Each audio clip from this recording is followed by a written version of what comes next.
काला साया। यूं तो बनारस घाट अपनी खूबसूरती के लिए बहुत प्रचलित है, पर घाट के किनारे कई राज लिए बैठे हैं। ये कहानी शुरू होती है बनारस के घाट के पास बने ममता निवास से, जहाँ प्रिया लाल जोड़े में ममता के घर उसकी बहू बनकर आती है। आओ आओ बहू, घर को अपने पैरों से पवित्र करो। ममता घर की दहलीज पार कर ही रही होती है कि अचानक एक बहुत गंदी सी बास पूरे घर में फैल जाती है।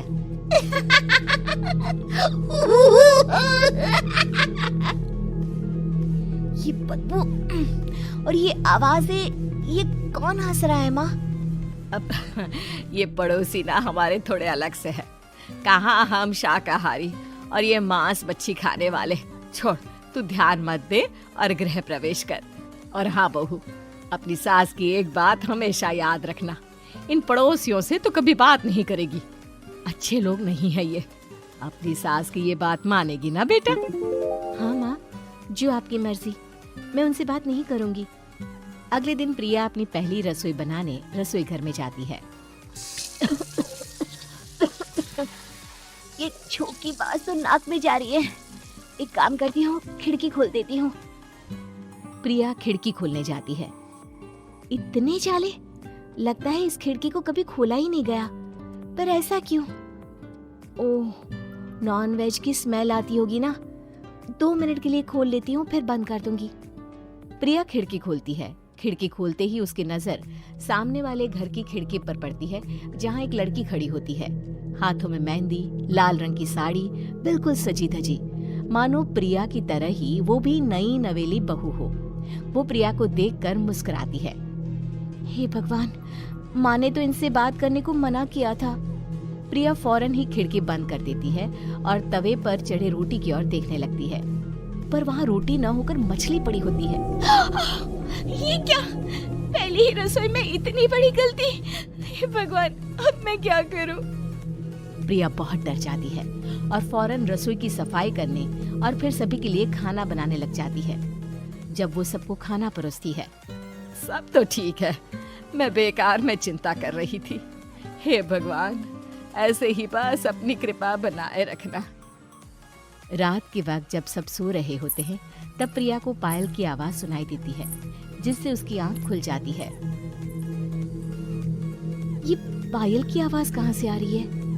प्रिया उठकर उस आवाज के पीछे छत की सीढ़ियों तक जाती है। तभी उसे बच्चे के रोने की आवाज आती है। प्रिया छत पर जाती है तो क्या देखती है? वही लाल साड़ी वाली लड़की अपनी गोद में एक नवजात बच्चे को घुमा घुमा कर सुला रही है। तभी प्रिया की नजर उसके पेट पर पड़ती है। ओह गॉड, ये तो प्रेग्नेंट भी है। सुनिए, बच्चा सो नहीं रहा है क्या? मैं कुछ मदद करूं? नहीं नहीं, आपके घर वालों को अच्छा नहीं लगेगा, मैं संभाल लूंगी। स्नेहा की गोद से बच्चा हाथ मारकर प्रिया की गोद में आने को छटपटाने लगता है। दोनों घर अगल बगल में बने होने के कारण प्रिया उस बच्चे को गोद में ले लेती है। प्रिया के पास आते ही वो सो जाता है। बच्चे का वो स्पर्श रात भर प्रिया भूल नहीं पाती और अगली सुबह वो छत पर कपड़े सुखा रही होती है। तभी उसे एक औरत इशारा करके बुलाती है। स्नेहा कह रही थी बाबू तुम्हारी गोद में आते ही सो गया। मैं गौरी, स्नेहा की माँ हूँ। बहू, घर आना, बाबू को खिला भी लेना। शाम को जब घर पर कोई नहीं रहता, बच्चे से मिलने के लिए प्रिया छिपकर अपनी पड़ोसन के घर चली जाती है और कुछ देर बच्चे को खिलाकर वापस लौट आती है। इसके कुछ दिन बाद ही प्रिया को पता चलता है कि वो माँ बनने वाली है। ममता की खुशी का ठिकाना नहीं रहता।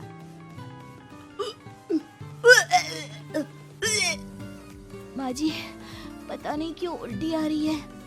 प्रिया भागती हुई वॉशरूम में जाती है तो हरे और लाल रंग की उल्टी करती है। उस उल्टी में से कीड़े निकलते हैं। ये क्या? खून और ये कीड़े!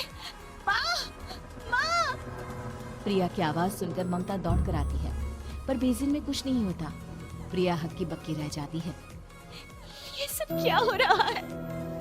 प्रिया घबरा जाती है और अपने कमरे में जाकर सो जाती है। डर के कारण वो इतनी थक जाती है कि उसकी आंख लग जाती है। तब उसे ऐसा लगता है उसके पेट पर मानो कोई बैठा हुआ हो। कौन हो? प्रिया के पेट पर एक 5 महीने की बच्ची बैठी हुई थी, जो बुरी तरह जली हुई थी। माँ, तुम ही मुझे लाई ना अपने पेट में। मैं तुम्हारी माँ नहीं हूँ। कौन हो तुम? माँ, देखो मैं जल गई बुरी तरह से। 6 महीने पेट में रहने को भी मुझे नहीं मिला।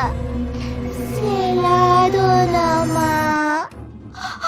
बचाओ, बचाओ, माँ। ममता दौड़कर कमरे में आती है। प्रिया की बातें सुनकर वो सब समझ जाती है।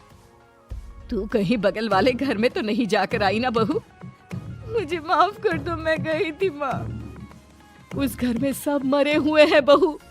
कई साल पहले स्नेहा उस घर में बहू बनकर आई थी। कुछ ही दिन में वो एक बच्चे को जन्म देने वाली थी।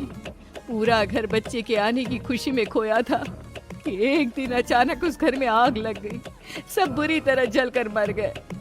गौरी आज भी दादी बनने का इंतजार कर रही है और इसीलिए स्नेहा ने अपना अजन्मा बच्चा तुम्हारी कोख में डाल दिया। ममता ये कह रही होती है कि पीछे से उसके पैरों को एक बच्चा पकड़ लेता है। दादी, दादी। माँ, स्नेहा की गोद में यही बच्चा था। ये बच्चा कौन है फिर? तेरी मौत है। तेरी भी दादी। जिस चीज का ममता को डर था वही हो गया। ममता निवास के ऊपर मौत ने चादर बिछा दी थी।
वालों का अंतिम संस्कार करवा देती है और ममता निवास फिर से आत्माओं के साए से मुक्त हो जाता है।